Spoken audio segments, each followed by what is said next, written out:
Hello everyone, I'm your host Aaron Porras, and it is time for Good Week Israel, where we'll give you ILTV's latest positive highlights. Get ready to smile then, because coming up, ILTV heads to the Judean Plains to check out one of Israel's largest wine producers. Then a new pilot program in Israel is launching to make autonomous public transportation a reality in the near future. And finally, a one-of-a-kind discovery in Tel Aviv, providing rare insights into the evolution of language and literacy in the Middle East. Now first, an incredible discovery now unveiled for the first time ever in Israel, a complete sentence written in ancient Canaanite found at the dig site of Tel Aviv. Check this out. The discovery made by a joint team of Israeli and U.S. researchers from the Hebrew University of Jerusalem and the Southern Adventist University, and the inscription, a sentiment that is all too familiar despite its ancient origins. It's a spell to eradicate head lice, carved into the face of a small double-sided ivory comb dating back to around 1700 BCE, or some 3,700 years ago. In just 17 ancient characters, the inscription reading, "May this ivory tusk root out the lice of the hair and the beard." And it seems to have been a useful spell, with the remains of a head louse nymph still stuck between the teeth of the comb. But far beyond the function of the message, the inscription described as a landmark in the history of the human ability to write, as it serves as direct evidence for the use of the alphabet in daily activities at the time and region. In fact, the quality of the craftsmanship also pointing to the literacy of lay people in the region, as the scribe seems to have etched the text in upside-down rows as he looked for blank space. Further, the letters aren't perfectly aligned, and they get smaller and smaller until the last letter etched is in a row of its own, as the writer apparently ran out of space. Also, according to experts, the script is written in the style that characterizes the very earliest stages of the Canaanite alphabet's development, nearly 200 years after the oldest Canaanite inscriptions found in the Sinai, and nearly all other discoveries of Canaanite inscriptions in places like Syria and Egypt appear in a different script. Canaanite is referring to a group of ancient Semitic languages, the only living descendant of which being Hebrew, which was revived as a spoken language in the 19th and 20th centuries. Today, it is the official language in Israel. Now, your first autonomous bus ride in Israel may be closer than you think, as Israel's first autonomous buses are making their way to Israel's roads. Let's take a look. In a major step towards advancing autonomous public transportation in Israel, the Transport Ministry, the Israel Innovation Authority, and the Ayalon Highways announced the names of the 4 companies that will carry out the autonomous bus project. The winners are Egged, Metropolin, Dan, and Nativ Express bus companies. The 61 million shekel pilot program is expected to have autonomous buses on the road in about 2 years' time. The pilot program will be launched within the coming months in 2 stages. The first will see the winning companies carry out pilots in a closed experimental area and in operational areas, with the aim of proving technological, regulatory safety, and business feasibility. During the second stage, the companies will operate autonomous bus lines on public roads. The initiative is designed to address one of the biggest challenges facing the state: traffic congestion, as well as help state and transport authorities cope with the problem of driver manpower shortages. The new pilot program is amongst the leading worldwide and will hopefully pave the way towards autonomous buses as the new norm for public transportation. The Elephant Brokerage, it's an Israeli-owned global platform serving as a secondary market for private tech shares, and it was declared to be one of the top 100 innovative companies in Europe in 2016. ILTV sits down with Chaim Schiff, co-founder of the Elephant Brokerage, to learn more. Joining us now with more is Chaim Schiff, co-founder of the Elephant Brokerage. Chaim, thank you for joining us. Thanks for having me. So tell us more about the Elephant. What does it mean to be a secondary marketplace, actually? Secondary marketplace is where sellers of private tech companies, the biggest names in the world, who have been sitting on these shares for sometimes even 10 years, and they want to meet the money. And these companies take a longer time for them to go public. It can now take 12 years, 15 years. They want to see, they want to buy a house, they want to buy a new car. On the other hand, and they understand that right now it's going to take some time. On the other hand, investors from all over the world read about these names every day in the news. They see the great progress, the great value, and they want to take a bite out of this, and they can't, because even when these companies raise funds in a funding round, you don't have access to it. So our marketplace is basically a meeting point for them to meet each other and for the sellers to sell their shares to the investors who want to tap into these great companies. And how do you see the current market sentiment in private tech companies in light of the challenging public market? So obviously, when the public market has a negative sentiment, it affects the private companies as well. It goes hand in hand, but the process there takes a longer time. On the other hand, we're seeing that the sellers adapted to it very quickly. The pricing has adjusted very quickly. They understand that they need to give the protection that the investors are looking for. The investors, on the other hand, understand that there are great opportunities for them to get on the cap table and join these great companies, access that companies were not willing to give beforehand. And so for them, this is a great opportunity. So we're happy because we have a decade-long experience in this market. We're seeing things going back to basics. And for us, this is a good shift. And do you see any difference in the approach of tech companies towards secondary transactions? Yes, absolutely. These companies have gotten used to the idea that they need to give liquidity solutions to their early shareholders, to their employees before they go public. It also takes the pressure off of them to go public. During the last few years, they had two channels, which were when they raised funds, some of it went to secondary transactions, and the other way for them was to go public, and a lot of companies actually went public. Public markets are closed right now till further notice. When investors want to come in and invest in the companies, they want the money to go and be used by the companies to work and not to give liquidity to their employees or to early investors. So the companies understand that they need to be more cooperative and more collaborative with secondary solutions, and we're seeing that a lot of times now companies are actually approaching us to build a liquidity program for them. Yes, and Chaim, looking at people who aren't very familiar with these subjects and in general, what do you offer people who want to buy stocks but they feel like they can't? I mean, do you have anything to offer them? That's a great question. I mean, we're meeting with investors all the time, and a lot of times they say, we understand the potential, we're seeing these great companies. How do we know to pick, the right ones? So for them, we're launching right now an institutional-grade secondary fund. We've put together an amazing investment committee with investment experts with great experience. And for them, this could be a great opportunity to diversify their portfolio, to have professional people run these investments for them, and that can be a right solution for them. So we're calling them to come and do it. It's a great solution. In due time. Thank you very much, Chaim, for being with us. Thanks, Amit. Now next, ILTV heads to the Judean Plains to check out one of Israel's largest and most beautiful wine estates.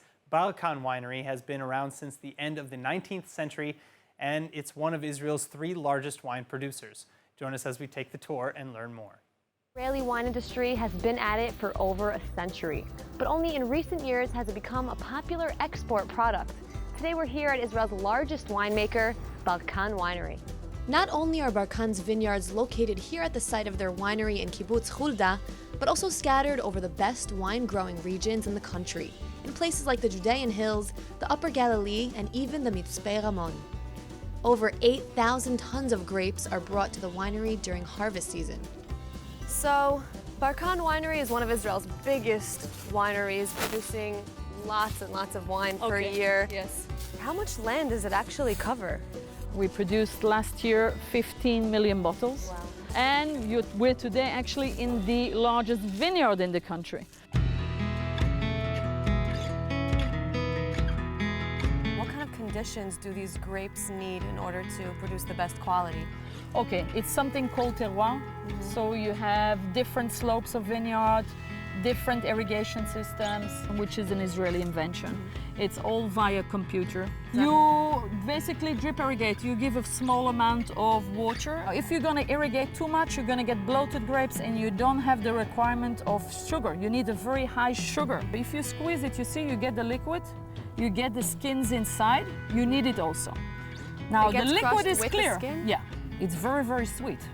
Okay, it's like grape juice. During fermentation, we add yeast. Now what happens, the yeast converts all the sugar into alcohol, so you get a dry wine.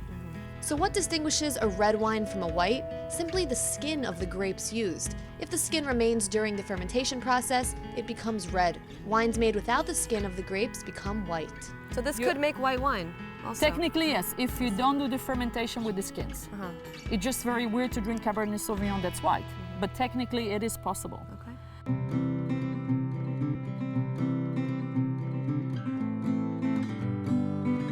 Barkan offers a wide variety of different wines, ranging from affordable to premium and even super premium, all made with care, high-quality grapes, and just the right conditions to yield award-winning wines.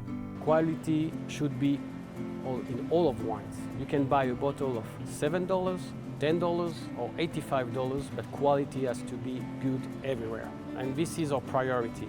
I think not everybody can do it, and to guarantee this quality consistently, we invest in two parts. That means in the vineyards, and the second thing is, in fact, we invest in technologies, and we try always to improve the activity, the operation into the farm that you see in my back. So we're in the visitor center now.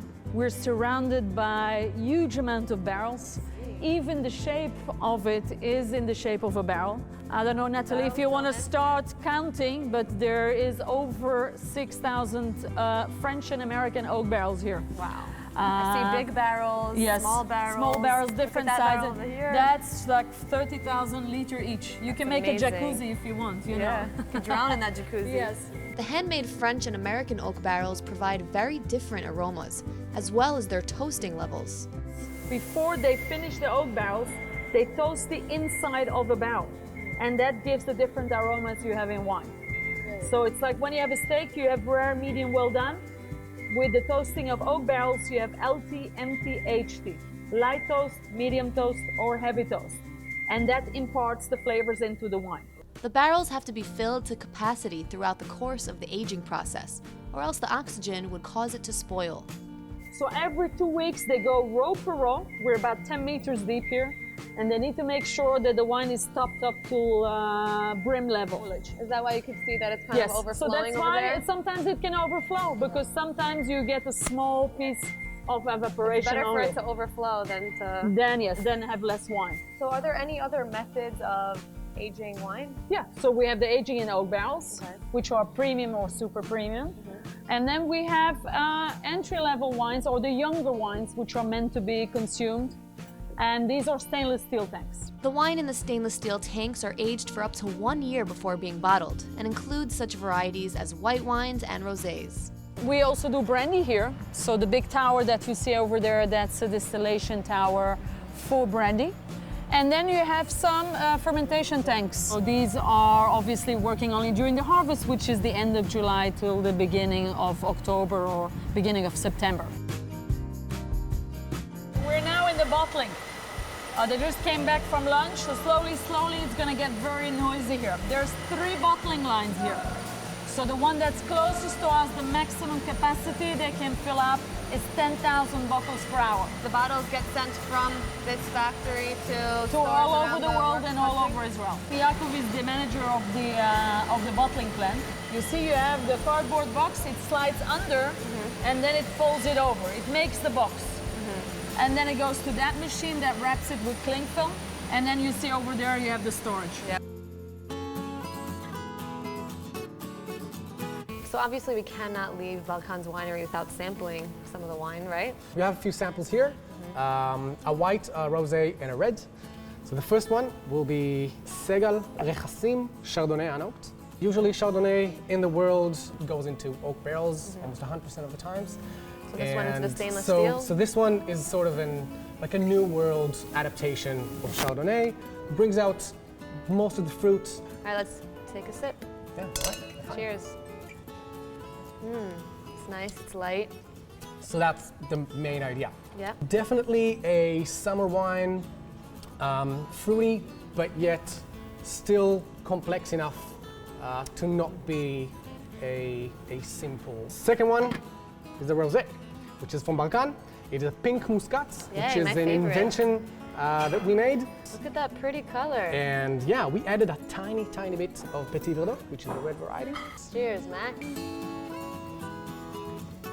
You have to put your whole face into the glass, Oh right? yeah, definitely. tasty Yum, that is and nice. sweet.